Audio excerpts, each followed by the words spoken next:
Hello everybody, welcome to Sportsbet TV. This is Paul Alster looking ahead to Saturday the 2nd of March. It's getting exciting as the Cheltenham Festival draws ever closer. We're going to be providing you with free selections each and every day. So I hope you'll be joining me here at Sportsbet. If you happen to be new to the service and just discovering me on YouTube, then do press the subscribe button just below the screen. You'll be able to get all my tips for free here on this service. And coming up to Cheltenham, of course, it's going to be well worthwhile being involved because, as regular followers know, I've had a tremendous record at the greatest show on turf over the last 3 seasons, as well as at so many of the other big meetings and weekends on a regular basis. But of course, win some and you lose some. You can't win them all. Remember that.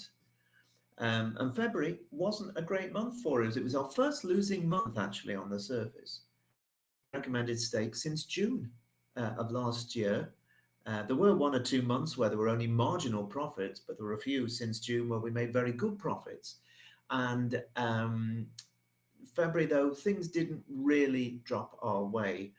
Depending with who you bet with, you may have got paid out last weekend for No Ordinary Joe, who was third at Kempton, ran a fair race there. There was loads of non-runners. I know my bookie paid out. I hope yours did too.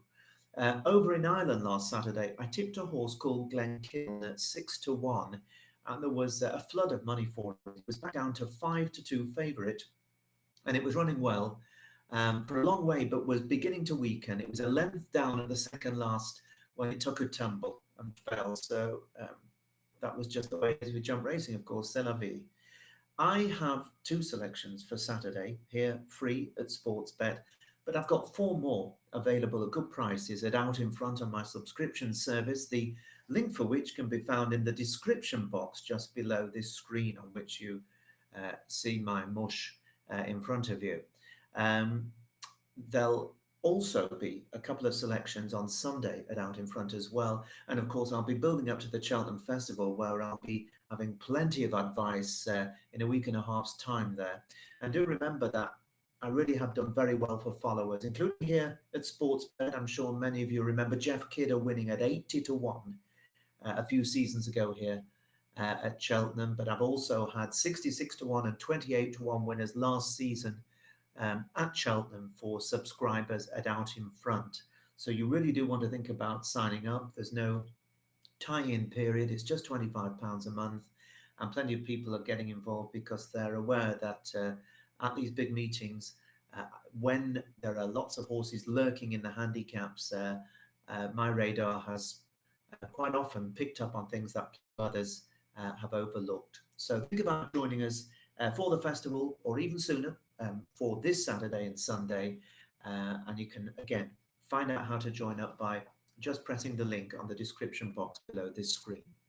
Well, the 2 selections for you on Saturday take in 2 different courses. We'll be starting at Kelso, the 217, which is the Grade 2 Premier Novices Hurdle. Now, the going at Kelso in the border country is good to soft. It's really nice ground there, 12 runners. And the favourite, clearly, is the Nicky Henderson trained Django By, who's a good horse, a Grade 1 winner already this season. He won the Formby Novices Hurdle at Aintree on Boxing Day. That was the first running of that Grade 1 at Aintree. It wasn't the strongest Grade 1 in the world, but he nonetheless won it in very good style. But he had no answer really to the very exciting handstand at Huntingdon last time when Ben Pauling's Star, who is one of the big British hopes for the novices hurdles at Cheltenham later in a week and a half's time, Ben Pauling's handstand beat Django By quite comfortably in the end, but he was getting £5. So it certainly wasn't a disgrace for Django By to finish second. There are fears, of course, about the form of the Nicky Henderson runners. There have been lots of talk about it, especially given the poor gallop of Constitution Hill earlier this week, which has put his champion hurdle defence in some jeopardy. But if he's okay, then Django By will certainly be the one they have to beat. There was plenty to like, though, about the way that Personal Ambition, Ben Pauling's runner in this race, went about his business when he really stormed away with a fair novice hurdle at Doncaster in January. And the yard, of course, does have a line to the favourite through handstands. So I think it's interesting that there has been early money for this horse. They've taken 5-1. I'm just looking now, price 9-2. And so it wouldn't be at all a surprise to see Personal Ambition sent out to Django Bai. Anthony Charlton, who of course has taken over the license from the rather disgraced Milton Harris, he's got Al Nilam. Now this horse was just a fair, if unspectacular, middle distance handicapper on the flat, rated mid-70s, but he looks set to do much better at the winter game, judged on his 13-length romp really at Kelso last time out. He absolutely hacked up, and that was only his second start over hurdles. I think it will be very interesting to see how he measures up to the two market leaders here. While Cannock Park, for the Paul Robson stable, I think it can get closer to the favourite Django Bai than the 15 lengths by which it was beaten at Aintree in the Grade 1 there. £5 better off, but Cannock Park is not without hope either. But my choice here is an Irish raider called Bruo, trained by Stuart Crawford and the mount of Darrell Jacob. It is one of 3 Irish runners in the race. The other 2, by the way, are trained by John McConnell. They are Intense Approach and Dripsy Moon. But I fancy Bruo to go well here as she bids for a seasonal hat-trick, wearing the double green of Munir and Sued. Now, this mare clearly was running herself into form prior to breaking her duck at the 6th time of asking at Catterick. They sent her over from Ireland to Catterick in January, and she hacked up by 10 lengths. But she took on a much, much stiffer task at the Dublin Festival at Leopardstown last time out. In the Paddy Mullins Mares Handicap Hurdler, a €100,000 race, and it looked as if the leader had slipped the field, went a long way clear on the home turn, and the only one to come out of the pack and go after it was Bruo, who eventually showed a nice turn of foot to close in on the front runner, go by and then stay on and pull away to score by 6 lengths. I think that's good form. And I know sometimes people look down the nose at handicap form, but you'd be surprised how often horses that have won decent handicaps and are on the up can serve it up to horses in decent graded company. So even though the British handicapper has put her up by £16, and remember the British handicapper always assess them a bit higher than the Irish handicapper, I feel there's a little bit more left in the tank. So I'm anticipating a bold effort from Bruo. She is available at 7-1, and that is each way for 4 places with Bet Victor. And there are others going up at 7-1 as well. It wouldn't surprise me if a few others go 4 places as well. Bruo, each way 7-1 in the Kelso 217. And then on to my second selection, free for you here at Sportsbet for Saturday.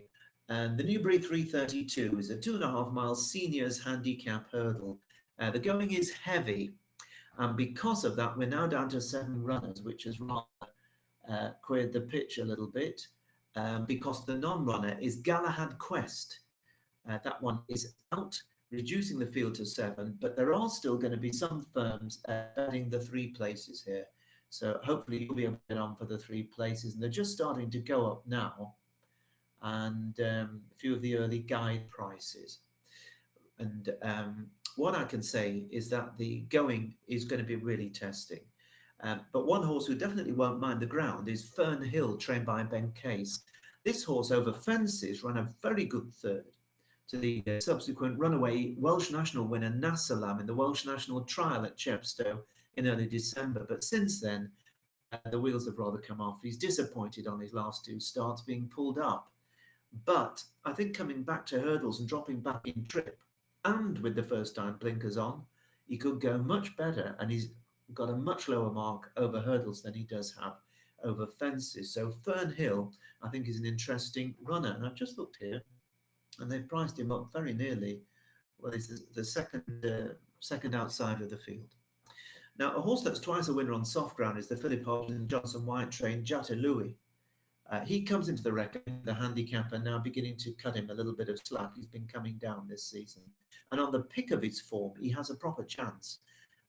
Easy to spot him, not because of his red and brown colours, but because of his rider, the rather agricultural, enthusiastic owner rider, David Maxwell, the amateur. He's effective, though, on this horse sometimes. I'm surprised to see they put him in at 2-1. I think that's too short, Sealiway. Glyn, now here's an interesting run in Glyn, a horse formerly with Nicky Henderson. There aren't too many that improve for leaving Nicky Henderson, let's be honest. He was with Nicky for 3 years, but he only managed to notch a win in a bumper very early on. Since then, they have had training issues with him, and he hasn't been able to show his best. And I think connections have decided that a change of scene might help. And he's gone to the Inform Anthony Honeyball team. He's very lightly raced. He's only run a handful of races, and he's 10 years old. And despite being absent since February last year, he could be competitive. He's also got a first-time tongue tie on, but he does have to prove himself on heavy going. But he is testing, and you want to keep an eye out for a market move. Soaring Glory is a horse who we know, John Joe O'Neill's horse, as a smart handicap hurdler on his day. I remember him winning the old Betfair Hurdle only a few seasons ago. But thus far, he hasn't looked at home in his career on deep ground. So for me, it'll be a big surprise if Soaring Glory is good enough, despite the stable putting up a very promising young rider claiming £7. So he wouldn't be one for me. And that brings me to my selection. And although he's clearly better on the flat, and he ran below expectations after a break when only beating one home at Taunton in January, I think that Ollie Murphy's Zoffy with Fergus Gregory on board might have been found a really good opportunity to get back to winning ways. Now, this horse, you'll probably remember him as much as anything for his great effort on the flat at Chester last May, where he very nearly won the Chester Cup on really soft ground. He was caught in the dying strides by an inspired ride by Safi Osborne on Metier. He was beaten a neck there. That was on the flat, of course, and then for a mark of 93. He then went on to finish 6th at Royal Ascot in the Ascot Handicap. Now, overall, his profile, if you glance at it, it suggests you that he wants good ground or good to soft. But he's twice been placed on soft ground over hurdles. And I'm hoping that having run as if he needed it at Taunton in January, and I think he's probably better going left-handed than the right-handed running at Taunton, which is a very sharp track. I think the more galloping track at Newbury will suit him over hurdles. And so I think he's the value. Now, I was hoping that he might be available at 6-1 each way, but with Galahad, what's his face, not running, what's it called? Galahad Quest, they're now him up at 5-1. But I'm hoping 5-1 each way. And if you can get 3 places, of course, all the better. Zoffy can go well in a race that, you never know, it might not take too much winning. We'll have to wait and see. Remember, I have 4 selections waiting for you over at Out in Front, so do think on hard about joining us there ahead of this weekend and ahead of the upcoming Cheltenham Festival. But for now, from me, Paul Alster, I'm going to wish you a great weekend, stay warm, and let's hope that whatever you back, your horses run well for you. Bye-bye for now.